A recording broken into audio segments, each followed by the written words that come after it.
Ose me dire que c'est pas vrai. C'est juste. Je n'en ai aucun souvenir, mais je sais que j'ai reçu un coup violent à la tête quand j'étais tout petit. J'ai encore la cicatrice. Tu vois bien qu'il faut que tu te rendes à l'évidence. Quelle évidence? Ça ne prouve absolument rien. Son Goku, je crois qu'il est temps que je te révèle une chose que ton grand-père m'avait confiée avant de mourir. Un jour, alors qu'il voyageait, ton grand-père a vu un objet étrange tomber du ciel. Il s'est approché de l'objet, qui était en fait une capsule spatiale, et il a découvert à l'intérieur un petit enfant âgé de quelques mois seulement. Il a ramené le bébé chez lui, il a essayé de l'élever lui-même. Et l'enfant était très sauvage, il n'arrivait pas à s'habituer au vieil homme.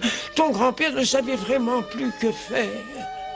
Mais un jour, en se promenant, le bébé est tombé accidentellement dans un ravin. Il s'était gravement blessé à la tête et il y avait peu de chance qu'il s'en sorte. Mais il était très robuste et il a survécu miraculeusement. Le plus surprenant, c'est qu'après cette chute, l'enfant a cessé d'être farouche et il est devenu un bon petit garçon. Et ce petit garçon, c'était moi, n'est-ce pas? Eh oui. Bon, très bien, mais ça explique rien du tout. Je ne vois toujours pas quel pourrait être le lien entre Son Goku et cet homme. Bon, et maintenant je veux savoir qui tu es. D'où est-ce que tu viens et qu'est-ce que tu veux? Décidément, je crois qu'il n'y a vraiment rien à faire. Cette chute t'a fait oublier tout ton passé. Mais ce n'est pas grave, je pourrais te rafraîchir la mémoire. En attendant, écoute-moi bien. Que tu le veuilles ou non, il va falloir que tu travailles durement pour nous. Ça va, Krillin? Tu n'es pas blessé? Non, ça va, j'ai juste une bosse. Méfie-toi de lui, Sangoku, il est dangereux. Tu n'avais pas besoin de me le dire. J'ai tout de suite senti en lui une force terrible. Et c'est la première fois depuis longtemps que quelqu'un m'inquiète à ce point-là. J'avoue qu'il me fait peur. Et maintenant, tu vas savoir.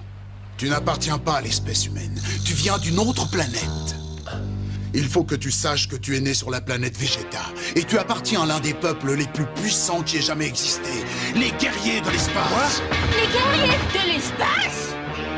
Que ça te plaise ou non, maintenant, tu vas devoir te faire à cette idée. Je suis ton frère Raditz.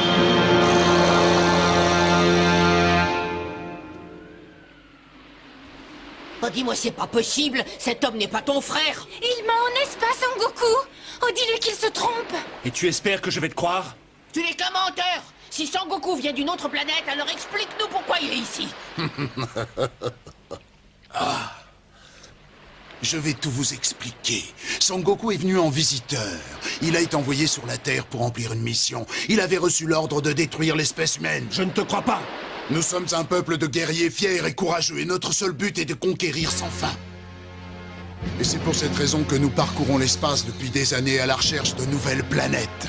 Lorsque nous en découvrons une qui soit habitable, nous passons à l'action. Nous éliminons tous les habitants, et quand nous l'avons nettoyé, nous la vendons au plus offrant. Quand nous avons affaire à des espèces particulièrement coriaces, nous envoyons des guerriers adultes pour se battre. Mais quand les habitants d'une planète nous paraissent plutôt inoffensifs, nous préférons envoyer des tout petits bébés.